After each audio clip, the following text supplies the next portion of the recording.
Hi guys, my name is Arthur. I am CEO and founder of B2Broker group of companies. So today I'm going to answer the very frequently asking question about how to add my new token or coin to the brokerage trading platform such as MetaTrader 4 or MetaTrader 5.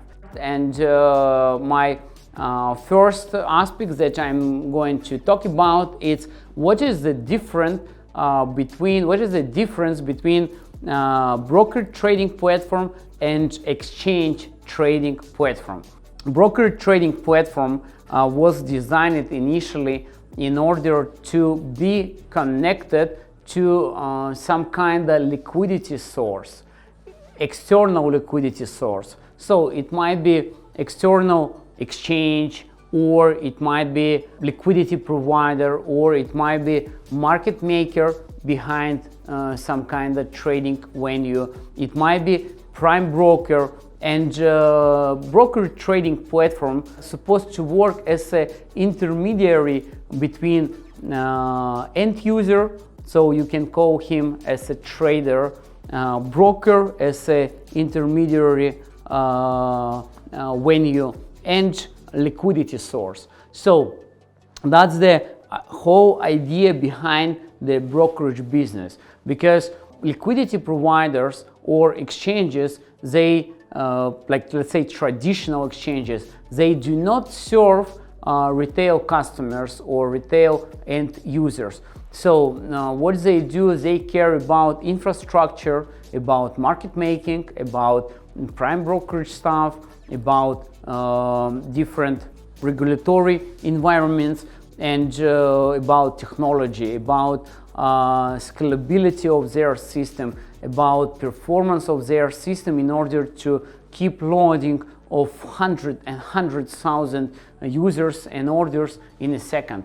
That's the liquidity source part. Then, of course, there are let's say institutional players such as prime brokers, liquidity providers, prime of prime brokers. So the difference, just a couple of words about these three types of institutional players.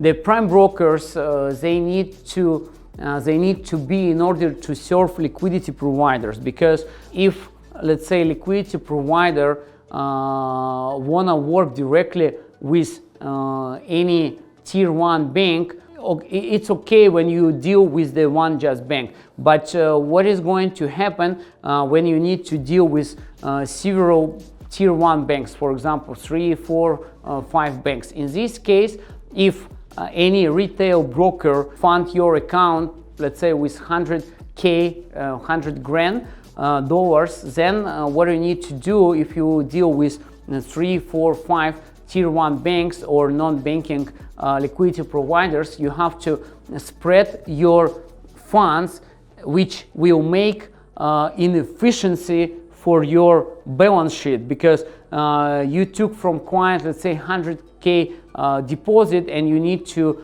place 3, 4, 500K among several tier 1 banks or non-banking organizations in order to be able to execute, to use all their order books and liquidity sources to aggregate and provide into the this one aggregated liquidity stream to the broker. So that's why it's pretty difficult to do so. This is why liquidity providers, they prefer to work with prime brokers, and the prime broker usually is the one of the banking division which provides such institutional service for institutional players or liquidity providers. Now, what basically they are doing, you as a liquidity provider, you place one, you open one account, and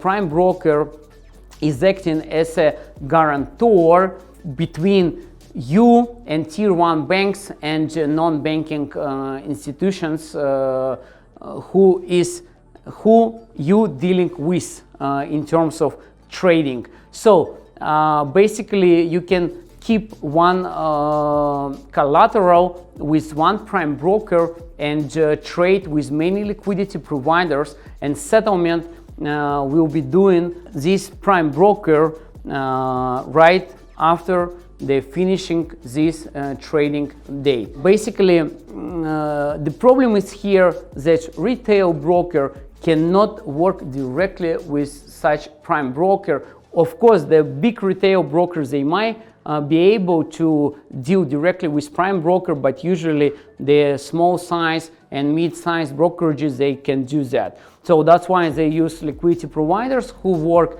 with small or mid-size brokerages, and then they work with prime broker in order to provide to these retail brokerages pure aggregated liquidity pool, very tight spread, and which is the most important thing here, it's the very depth order book, because it will impact on the quality of execution, on the slippage, and so on. So that's how this chain works. Then there are some players on the market, such as, let's say, B2Broker. B2Broker is a prime of prime liquidity provider. What does it mean, prime of prime? Prime of prime means that every PB just focus on something particular. For example, this PB, they do focus on a Forex or CFD market. This PB just focus on securities market or equity CFDs. This PB just focus on crypto market, and they create, let's say, they are using crypto spot market as the underlying asset, and they run their crypto CFD liquidity provision to retail brokerages. And such companies as B2Broker, what basically we do, we work with several prime brokers, liquidity providers, another prime of prime brokers, market makers, in order to collect all different type of liquidity sources and provide to retail brokers through one connection, through one liquidity stream access, DMA access, direct market access, access to all types of liquidity. So that's basically what we are doing, and that's the purpose of being prime of prime liquidity provider. Besides of that,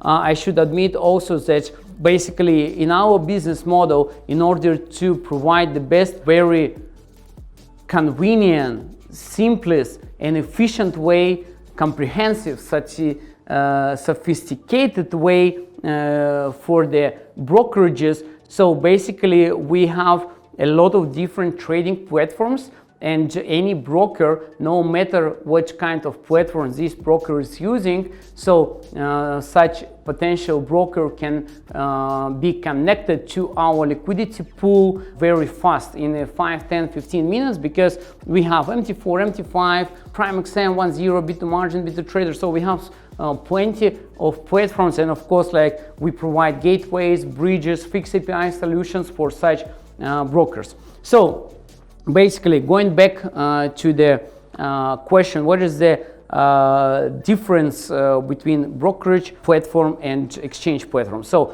as you can see, on a brokerage stuff, especially if we are talking about Forex and CFD, let's say OTC market, there are some certain participants who are creating the chain of the players, and that's how liquidity service appear in order to be provided to the end user through actual broker.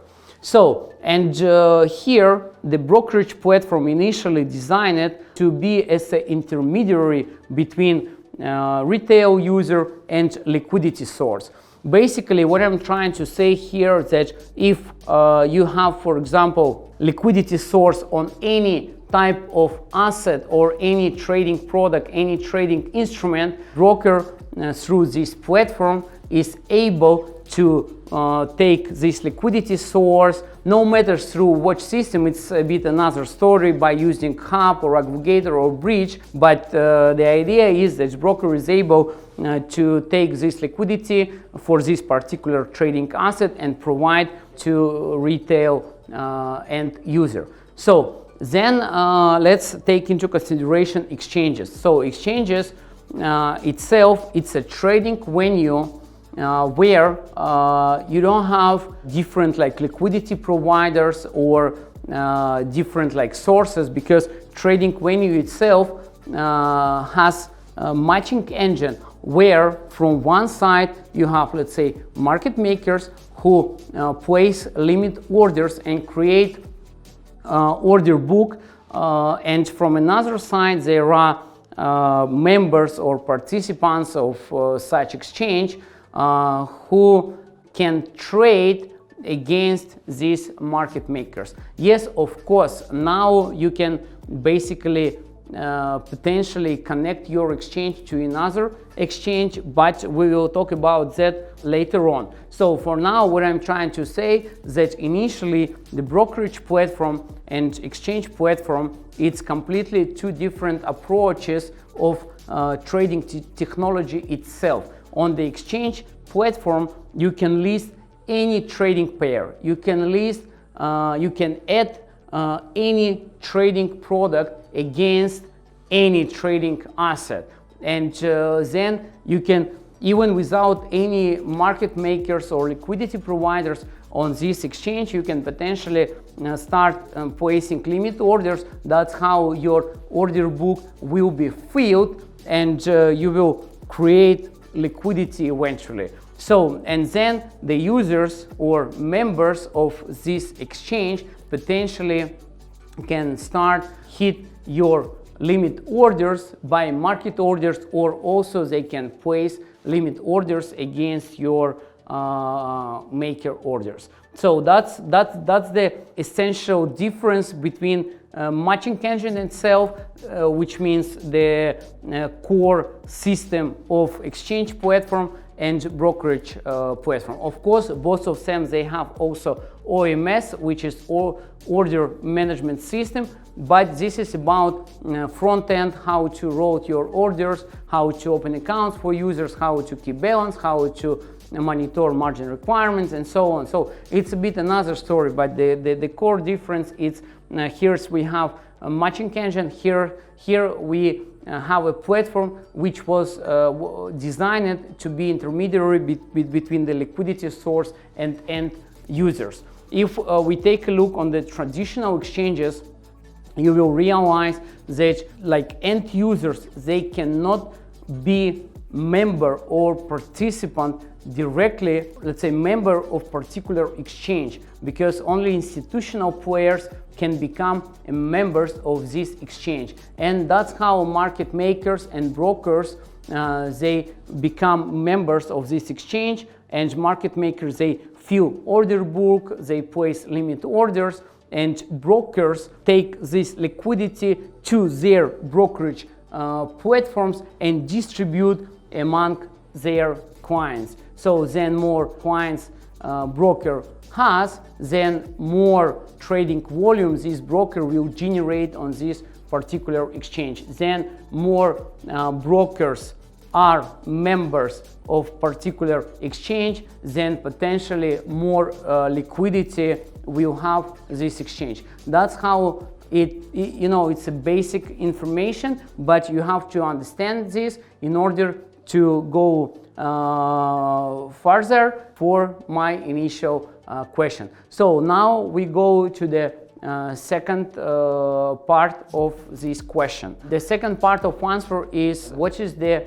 way of formation liquidity on a brokerage platform? So on the brokerage platform, if you create any trading pair, for example, you created euro-dollar, so, and you have, or Bitcoin dollar, let's say, so you have a source where you can connect your trading platform. That's how you will get liquidity for this particular trading pair. Of course, what you can do, you can do potentially mapping. You can, I don't know, create your own token you can call this token, I don't know, let's say X token against dollar.